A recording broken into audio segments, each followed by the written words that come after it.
Recording in progress.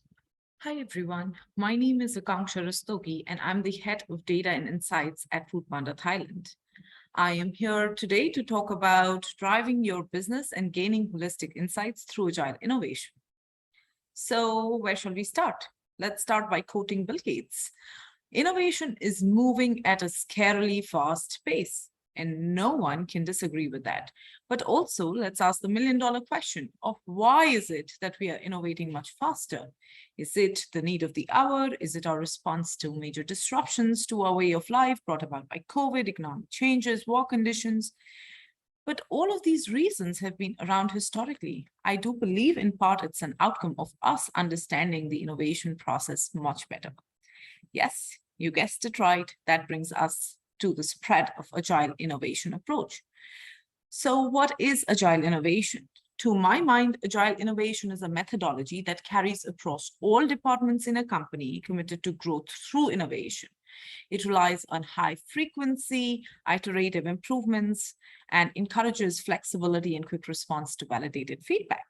Note, when I say all departments, I mean we ensure that we have established a culture that is conducive to agile innovations. I do not mean that all tasks are suited for agile innovation.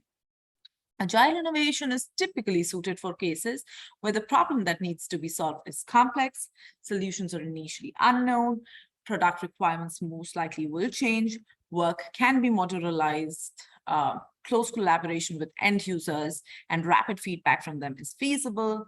Creative teams will typically outperform command and control group settings. At Foodpanda, we take to agile principles for all our product enhancement as well as our internal new tool creation processes, among, of course, other use cases, but these are the ones that I'm closer to and I shall be focusing on in this chat. So some people associate agile with anarchy. Everyone does whatever he or she wants to, whereas some people take it to mean doing whatever I say, but much faster. But agile is actually neither. It's an approach that has the following principles at heart. One, customer collaboration. Delivering customer value is the most essential thing for any business following agile approach. For externally facing product developments, developers can seldom predict what customers want. Rapid prototyping, frequent market tests, constant collaboration will keep the work focused on what customers will eventually value, while keeping in mind that time to market and costs are in check. For internal projects, we have a much closer connection to the end user, and they're included as much as possible in the different project stages, right from prototyping to UAT, to ensure that the value is what is in the center of the entire development. Second, collective ownership. Agile emphasizes that there is collective ownership in the project where everyone feels responsible for the project outcome. This gives a new task to the project manager altogether, who needs to make sure that the team feels empowered by working around all the limiting factors that they might have in terms of organizational culture or in terms of making decisions, etc. Now, with customer obsession and a fun, creative environment for problem solving, team members can actually challenge each other from different perspectives that they come from and stir the project in right direction. For external product features, we need to work our heads together to figure out what is working, what would our next hypothesis be, etc. For internal developments, we need to ensure that the project delivers the expected process outcomes and efficiencies, or many times over the initial business requirement that we factored in. Okay, so there's also a very important element of emphasis on validation. We need to validate that the project should deliver the product which corresponds to actual customer needs. Now, teams who will see their results in real conditions will learn much more faster. They are much more aware and end up doing much more valuable work. We experiment on small parts of the product with fewer customers for short periods so as to learn about their response. And if customers like the feature, we keep them. Otherwise, we move on to the next best thing in our pipeline. And we would always want to discuss our success criteria before the test goes live, right? Because we need to know whether we are succeeding or not, right? Before we even start testing. And last but not least is continuous improvement. The project should ideally be split into short iterations or increments with rolling wave planning. In this way, it will be possible to evaluate and adjust the approach or processes after each iteration. This ensures that if we are failing, we fail fast and we learn from it to create a better and a less expensive human-centered product, right? Retrospective meeting sessions will make the project team understand what worked well and what could be improved. This way of organizing a project will help the project team to continue improving processes and practices to maximize performance.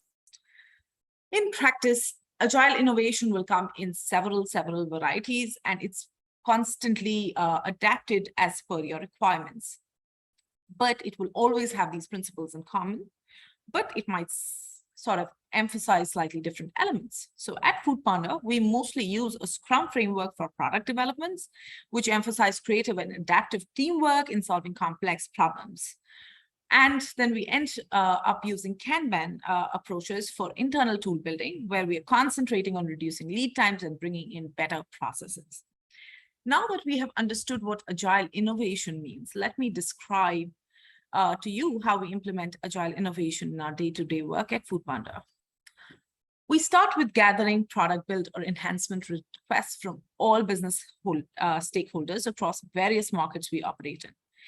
This is because business folks are our frontline to our customer, rider, or vendor, and often hear and share the pain of the stakeholder.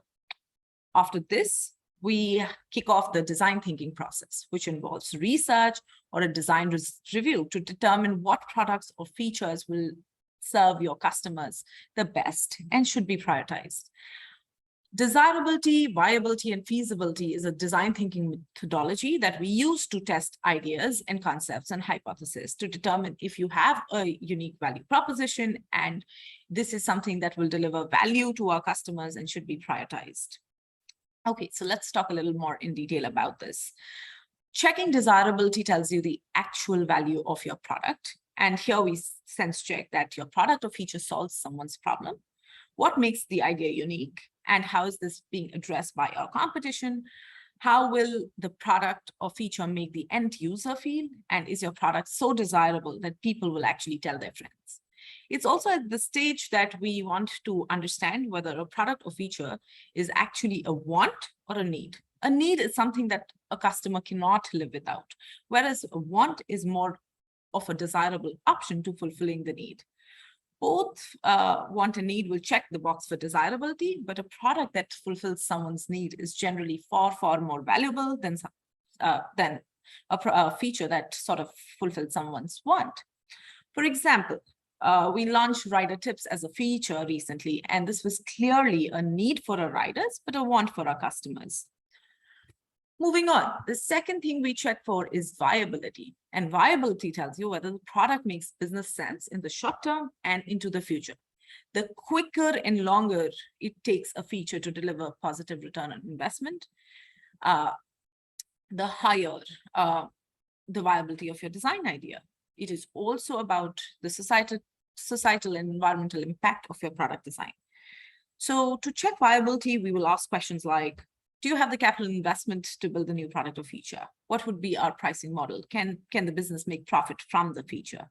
How long will it take to see a positive return on investment? For instance, we recently launched a customer subscription program over and above our existing customer loyalty program. We knew that this will have a distant break-even point by design, but it helped us achieve the short-term goal of customer stickiness with improved app perception, and that's where we decided to go ahead. Last thing in our design framework was to look at feasibility, which is assessing your current resources to determine if you're capable of developing the product in the foreseeable future. And keeping in mind all your technical constraints, your financial constraints, your product's impact on branding, marketing, customer support, and other areas of the business, the estimated time to market, and your operational capabilities. Ideally, you would want to design a new product or feature within the current capabilities using the available resources, because when you have to build infrastructure to support a new product, you increase the risk and the costs, and this can quickly become a deterrent. To give a recent example, we had a proposal where we wanted to employ larger trucks for our grocery delivery business, and we wanted to explore the necessary product journey changes that we would need for that. But given the investment in fleet, the product changes that would be required, and the current size of our groceries business, we eventually decided against it. So now that you have assessed your feature priority, the actual product development using agile methodology begins. Here, we follow a 5-step approach, which I will use explaining the 50-50 campaign that Foodpanda recently joined with the government. Okay, for context, the 50-50 campaign is a campaign launched by the Thai government to stimulate the small business economy by subsidizing 50% of the payments to vendors who are participating in the campaign, and also giving a discount to customers, right? Now, the government banking partner, KTB Bank, had developed 2 banking and e-wallet applications, right, that the government uses to support the program. So the first one is the Pautang app, which is a wallet app where the customers sort of register to the campaign and also use it to pay. And then there's the Tungnan app, which is the app used by the merchants and the businesses to register to the campaign, to receive payments and orders. And the limitation here is, or by design, one vendor could only register with one food aggregator app. And I'll explain you why. Because the user journey actually involves the customer starting from the Pautang app, picking the aggregator app that they want to be redirected to, and then they only see the vendors on participating with the 50-50 campaign on this app, right? So in our app, the user journey was consistent from the point they get redirected and until payment stage.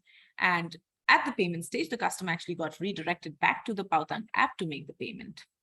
For the merchant, they were actually interfacing with the Tungnan app with the Foodpanda vendor code and tax ID. And once KTB has validated that they are valid vendors and they can participate, they start to receive 50-50 orders once the customer places them on the Pautang app.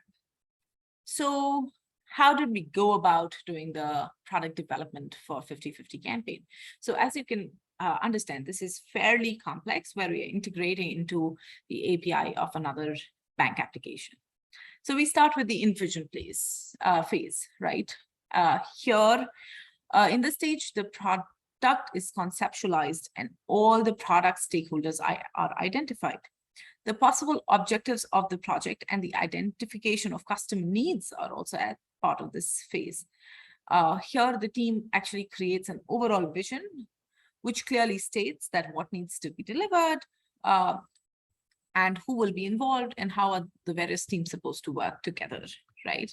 So talking about the 50-50 campaign, we had a clear requirement from government in terms of product capability and integration process, and we mapped these to several teams, right from global billing, payments, finance, etc. And they were all involved to ensuring that we are working towards preparing our product. Of course, the local teams were also constantly involved, providing voice to the Thai customer needs and the existing user journey. Then the second stage is the speculate phase for any agile innovation project we follow, right? So in this stage, we want to create a feature list of final product and figure out how teams would work to achieve it. So there are 2 parts. One, breaking down the project into a series of high-level milestones and deciding what is the expected project timeline. And the second, coming up with initial understanding of the critical tasks of the projects. Priority is always given to certain tasks over others in this phase, and the team members decide what is the best way to maintain the quality of the final product deliverable. So for our 50-50 product, right, there were a project, there were a lot of complex planning and parallel development by expert teams that came with deep expertise on certain portions of the app. There was constant testing and retesting and staging in production environment to ensure that we are ready to deliver a seamless experience to customers. And again, we were working across the globe 24 hours on different modules to make sure that it all comes together and ties in eventually. After the speculate phase comes the explore phase, which is running in parallel to the project execution. And team members exploring various alternatives to fulfill all the requirements of the project while staying within the given constraints, right? The focus in this stage is to create value and maintain the quality of the final deliverable. Again, like most agile methodologies, each team works by focusing on a single milestone and it iterates till perfection is achieved.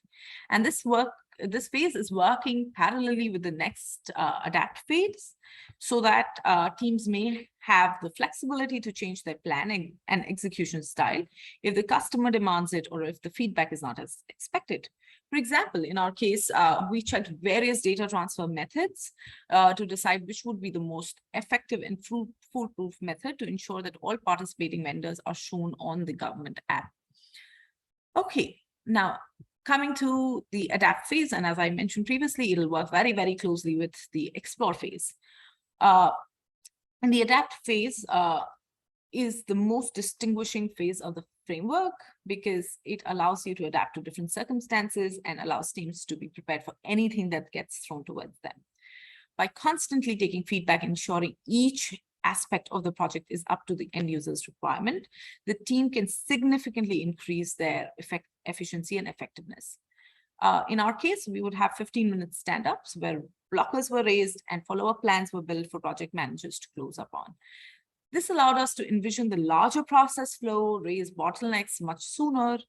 I remember that we had all our integrations on track, and then we realized that the payment reconciliation team does not have access to participating vendors. And we explored several options across teams. And finally, we chose that we'll build an API versus an SFTP module to ensure that consistent data flow without repetitive development goes through and they get access. And the final phase, yes, a final phase is there, and it's very, very important. It's called the close phase for us. The teams ensure that the project gets completed in an orderly manner without any hitch. The final deliverable is then sort of checked against the initial requirements that we had, and the teams actually ponder over their mistakes in order to avoid them in future.